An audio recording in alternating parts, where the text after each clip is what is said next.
Hello views, எல்லோரும் எப்படி இருக்கீங்க? நம்ம வீடியோ போட்டு ரொம்ப நாள் ஆச்சு. ஏன்னு பார்த்தீங்கன்னா ஒரு சின்ன வேலையாக இருந்துச்சு. இப்போ நம்ம கேஜுக்கு வந்து பார்த்ததில் கர்ணப்பேர் வந்து செக் எடுத்திருந்தாங்க. இன்னொரு செக் எடுப்பான்னு பார்த்தோம், அந்த எக்லைன் வந்து வேஸ்ட்டாக போச்சு.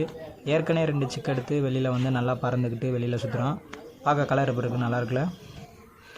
அதே மாதிரி இந்த சிக்கு வந்து என்ன கலர் வரான், எப்படி பறக்கிறான்னு சொல்லிட்டு அடுத்தடுத்த வீடியோ வந்து நம்ம போஸ்ட் பண்ணலாம். அதே மாதிரி இந்த கர்ணப்பேர் பார்த்திங்கன்னா 2 எக்லைன் பண்ணி வேஸ்ட்டாக போய் மறுநாளே எக்லைன் பண்ணி அடையில் உட்காந்துட்டானுங்க. வேஸ்ட்டாக போச்சு 2 எக்லைனு. இது பார்த்திங்கன்னா தம்பியோட கேஜி தான். 2 பட்டா மட்டும் தான் உள்ளே கிடக்கு.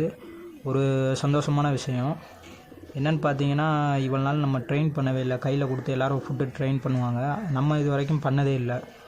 யதார்த்தமாக தம்பி வீட்டுக்கு வந்ததுலேருந்து சும்மா கையில் தான் வச்சுருந்து வந்து வரிசையாக சாப்பிட ஆரம்பிச்சிட்டானுங்க. எதுனாலும் தெரில, பசியாக அவ்வளோ பசியான்னு தெரில, கையில் வந்து கொடுத்தோன்னே சாப்பிட ஆரம்பிச்சிட்டாங்க. சரி, சந்தோஷமாக இருக்குது அப்படின்னு சொல்லிட்டு நம்மளும் வந்து கேஜெல்லாம் க்ளீன் பண்ணிவிட்டு எல்லோரையும் வரிசையாக அடைக்க ஆரம்பிச்சிட்டோம். அடுத்த ஒரு நல்ல வீடியோவோட நம்ம பார்க்கலாம். நம்ம சேனல் அது வரைக்கும் ஃபாலோ பண்ணி லைக் பண்ணுங்கள் ஃப்ரெண்ட்ஸ். Bye bye.